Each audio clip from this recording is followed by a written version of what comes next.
Assalamualaikum warahmatullahi ta'ala wabarakatuh. Kabajamtootaaf jaalatamtoota hordoftoota kiyya kanneen bakka garaagararraa na hordoftan maraan ashamaa akkam jirtu nagaa fayyaa jirtu isiniin jecha alhamdulillah anis nagaa kiyya walirraa fagaannus wal yaaduuf wal yaaduun kan addaan cituun ta'uu jechuudha. Anis sababa neetworkiitiinis sababa garaagaraatiinis isinirraa fagaadheetiin jira. Har'as immoo mee viidiyoo gabaabaa iimoorraa wantoota tokko tokko waan hubannu wanti iimoo irratti wanta haarawaa nuuf ta'e maaltu jira kan jedhu kan wal hubachiifnu ta'a. Kana dura namni baay'een YouTube kiyya kana subscribe gootanii jirtan jechuudha. Isaan kanneen immoo Facebook kiyyarraa follow gochuudhaan na hordofuutti jirtan jechuudha. Namni amma dura YouTube kiyya hin argannee fi Facebook kiyya hin arganne akkamitti akka itti argattan kan isin agarsiisu ta'a jechuudha. Namni yeroo jalqabaatiif sichi fuulduratti jechuudha YouTube kiyya argitan akkamitti akka YouTube kiyya irratti bifa dhaabbataa ta'een na hordoftan isin agarsiisuuf jalqaba YouTube kiyya irraa seenee search godhee kan isin agarsiisu ta'a jechuudha. Eega YouTube irra seentanii as gubbaa bakka search kanarra tuqxaniitu achi booda Jaafar Kamaal jettanii search gootan barreeffama as gubbaatti isinitti mul'atudha jechuudha. Search godhamee kan jiru gubbaa kanatti kan isinitti mul'atu bifa kanaan search gootan jechuudha. Afaan Oromoo barreessitanii Jaafar Kamaal jettanii ni barreessitan maqaan isaa kan Jaafar Tuubee jedhu kana isarra ni tuqxan jechuudha. Bifa kanaan eegisiniif ba'e achi booda namni amma dura subscribe goone yoo jiraattan barreeffamni kun diimateet isiniif mul'ata jechuudha. Barreeffamni as gadii kun diimatee isinitti mul'ata. Isarra ni tuqxan namni subscribe goone yoo jiraattan achi booda as mallattoo notificationii gurraattii xiqqoo kanarraa ni tuqxanii haala kanaan dalagsiiftanii dhiistan jechuudha. Inni biraan Facebook kiyyas friendiin kiyya waan guutee jiruuf haala kamiin akka itti na hordoftan waan an dabarsee dabree fi waan an fuulduratti yoo jiraanne ta'e waan an dabarsu haala kamiin akka itti hordoftan isin agarsiisuuf add friendii na gaafachuu dhiistaniiti jechuudha. Waan gochuu qabdan kan isin agarsiisu ta'a jechuudha. Afaan Facebook kiyyaa gara Ingiliffaattan kan deebifadhu turtii gaarii isin haa ta'u isin jira. Amma afaan Facebook kiyyaa Ingiliffa ta'ee jira. As gubbaa bakka search kanarratti maqaan Facebook kiyyaas Jaafar Kamaal kan jedhu search ni godhattan jechuudha. Namni amma duraan argine yoo jiraattan Jaafar Kamaal jettanii search ni gootaniitu achi booda Facebook kiyya kan ofsaan eeggadhaa hanga Facebook kiyya isiniif ba'utti jechuudha. Facebook kiyya kan jalqaba irratti isiniif ba'u profaayilii kanaan kan isiniif ba'u sarara ni tuqxan jechuudha. Waan hedduu viidiyoo hedduu Facebook kana jalaa kan argattan ta'a jechuudha. Gargaarsa waa'ee jawwaala keenyaatiin kan wal qabatu viidiyoon hedduun Facebook kanarra kan jirudha. Sana booda eega bifa kanaan isin ba'e follow ishee jettu kanarra tuqxanii jechuudha. Achi booda first ni gootan jechuudha. As dabarsitanii eega follow sanarra tuqxanii jechuudha. Haala kanaan wanna an dabarsee ture kallattiidhaan hordofuu kan dandeessan ta'a. Namni YouTube kiyya barbaadan osoo searching godhin irra seenuu yoo barbaadan asirratti irra seenuu dandeessan jechuudha. Jaafar Tuubee ishee jettu kanarra yoo tuqxan kallattii YouTube kiyyatti darbuu kan dandeessan ta'a. Inni kun Twitter kiyya garuu wannan isin itti yaamu akka garee tokko gruupii garee tokko kanneen Telegram irratti uumee jirutu jira jechuudha.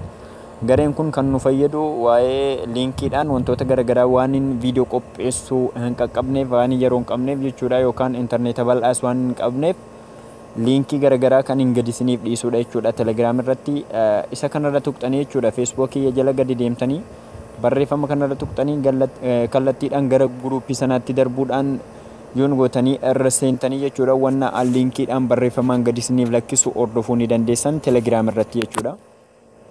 Gara barumsa keenya irratti yoo dabrinu iimoo irratti mee wanna haaraa tokko tokko waan ijoolleen keenya hedduun illee hubatan namni gariin immoo kan hubanne waan hin beekuuf maal akka hubachuu qabnu iimoo irratti wanta tokko tokko gabaabse kan isin agarsiisu ta'a. Jalqaba iimoo irra ni seentan jechuudha. Haala fakkeenyaatti iimoon akka Facebookaatti bifa kamiin search godhamee namni argatamuu danda'a kan jedhu isin agarsiisuuf jalqabamii fakkeenyaa fi iimoo irratti screen chat keenya jijjiirrachuu fuula screen chat keenya jijjiirrachuu yookaan chaatii keenya jala waan jiru fuula isaa jijjiirrachuuf maal akka gochuu qabnu kan isin agarsiisu ta'a.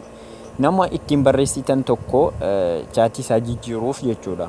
Fakkeenyaaf bakka chat gootan sana screen isaadhaa jijjiiruuf isarra ni tuqxanii sana booda xiyya sadii as gubbaarra jirtu ni tuqxanii jechuudha. xiyya sadii gubbaarra jirurra eega tuqxaniin booda ishee kanarra jechuudha. Eega isheerra tuqxaniin booda as gadi chat close iseettu kanarra ni tuqxan jechuudha. Achi booda as keessaa ni filattan jechuudha kan isiniif bahe keessaa fuula chaatii keenya kana jijjiiruuf. Fakkeenyaaf akkas godhachuu, fakkeenyaaf immoo akkas kan nutti tolerra kaayachuu kan dandeenyu ta'a jechuudha. Achi booda seeviin mallattoo seevii kana seevni godhattan jechuudha. Inni biraan barreeffama tokko yeroo namaa barreessinu akkamitti bifa barbaanneen barreessinee nam tokkoon harka keenyaanis ta'u barreeffama noormaaliis ta'u barreessinee akkamitti akka namaa erginuuf namuma kana irratti himee fakkeenyaaf cheekee godhu jira. Fakkeenyumaaf fakkeenya isin agarsiisuuf jechuudha. Jira nagaadha jedheetiin barreessa. Sana booda asirran tuqa jechuudha. Mallattoo asirratti nuuf ba'u kanarra ni tuqxan jechuudha. Eega barreeffama tokko barreessitanii barreeffama kanas ta'ee jala barreeffama kanaa bifa suuraatti jijjiiruudhaaf jechuudha isarra ni tuqxan jechuudha. Asirra tuqxan eega waan tokko barreessitanii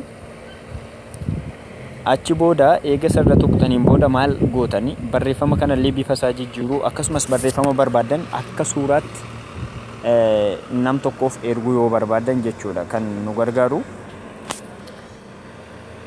Obsaan eeggattan jechuudha. Haga barreeffama sanarra ni tuqxanii jechuudha. Sana booda haala kanaan eega isiniif bahee suuraalee as gubbaatti isinitti mul'atan yookaan kalariidha jechuudha. Bifanni kun isarra ni tuqxan akka feetan gochuudhaaf akkas ni gootan jechuudha. Okay. Kun jala barreeffamaa jijjiiruudha. Barreeffama kana immoo bifa isaa jijjiiruuf barreeffamichumarra ni tuqxan jechuudha. Sana booda as gadi bifa kanneen ni filattan jechuudha. Fakkeenyaaf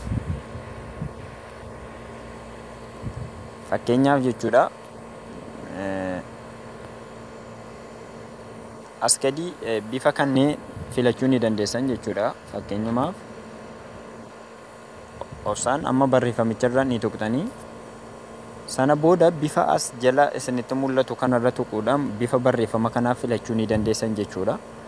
Jira nagaadha kan jedhu amma bifa kana ta'ee jira jechuudha. Bifa kana jala isaa yookaan iskiriinii barreeffama sanaa jijjiiruu akkasumas barreeffamas jijjiiruu ni dandeessan. Achi booda danni gootan gubbaa kanarra kan jirurra tuqxaniitu jechuudha. Dan gootan eegaa akkamaa gootaniin booda eegaa as tuqne dhiifama. Eegaa as tuqneen booda seef nuuf ta'a jechuudha. Dan eega goone jechuudha as gubbaarratti isinitti mul'ata. Dan kan jedhu asitti isiniif ba'a jechuudha. Inni biraan immoo harkaan yookaan quba keenyaan barreessuu yoo barbaadne asirra ni tuqna jechuudha. Eega asirra tuqne sana booda harkuma kiyyaan jechuudha waan tokko barreessuuf nan yaala jechuudha. Fakkeenyumaaf bifa barreeffama kanaa filachuu yoo barbaanne asirra tuqna jechuudha. Asirra tuqne bifa ni filannaa. Anamma bifa kanaan barreessuuf haa yaalu. Waan barreessine haquuf ishee kanarra tuqxanii jechuudha. Waan barreessitan haquuf amma mi'a barreessuu fakkeenyumaaf haala kanaan jechuun waan barbaadan barreessitanii harka keessaniin fuula moobaayila keessaniirra haxaa'uudhaan waan barbaadan barreessuu ni dandeessan jechuudha. Tuqaa sadan kanarra immoo yoo tuqxan barreeffama kana guddisuu fi xiqqeessuu fakkeenyaaf amma xiqqaadha akka argaa jirtan wanta barreessu xiqqaadha. Yoommoo tuqaa sanarra tuqxanii tuqaa sadan mul'atu kanarra yoo tuqxan achi harkistanii ishee kana akkana harkistaniitu guddistanii xiqqeessitanii jechuudha. Waan barreessitan haquuf ishee kanarra tuqxan jechuudha. Amma fakkeenyaaf nan haqa jechuudha waan barreessine. Haala kanaan wantoota garaagaraa bifa bareedaa ta'een hiriyaa keenyaaf erguu ni dandeenya imoo irratti jechuudha. Sana booda mallattoon ergaa as gaditti kan isinitti mul'atudha jechuudha. Asirra tuquudhaan nama barbaanneef erguu ni dandeenya jechuudha. Gara xumuraatti yeroo dhiyaannu immoo imoon haala kamiin bifa liinkiitiin haala kamiin nam tokko isin argachuu danda'a kan jedhuuf jalqaba asirra ni seentan jechuudha. Tuqaa sadii kanarra ni seentanii achi booda eega sarra seentaniitu yoo imo keessan haaromsitan qofa kan isiniif ba'u ni jiraata. Seetingi kanarra ni tuqxan jechuudha. Wanti isiniif ba'u kan jiraatu yoo imo keessan haaromsitan akkasumas imo beektaa yoo fayyadamtan ta'a jedheetiin yaada. Imo sakaan irrattis garuu imo haaromsitan taanaan isiniif mul'ata. Sana booda akka isinitti mul'atu username kan jedhu kun isinitti mul'ata jechuudha. Username kan jedhu kun isinitti mul'ata. Mallattoo share kanarra tuqxanii share gootanii jechuudha. Fakkeenyaaf Google irratti yoon share godhe Google irratti imo barreeffama kanaan namni na argachuu kan danda'u jechuudha. Username isa jedhu kanarra tuqxanii waan barbaadan www irraa kaastanii ni barreeffattan jechuudha. Waan barbaadan www jettanii too ni barreeffattanii jechuudha. Ifaman share gochuuf jennaan kana na gaafata jechuudha. Username isa jedhu kana yeroo argitanitti sarra tuqxanii www fakkeenyumaaf jechuudha Jaafar Kamal .com jettanii ni barreessitan jechuudha. Haala nama barreessee jiru kanaan jechuudha. Sana booda share isa jedhu kanarra tuqxanii too hiriyaa keessaniif dabarsuu ni dandeessan. Imoon kiyya kanaan argachuu ni dandeessa. Tarii lakkoofsaan akkasumas immoo maqaadhaan isiniif ba'uu didaa'e imoon hiriyaa keessanii tokko.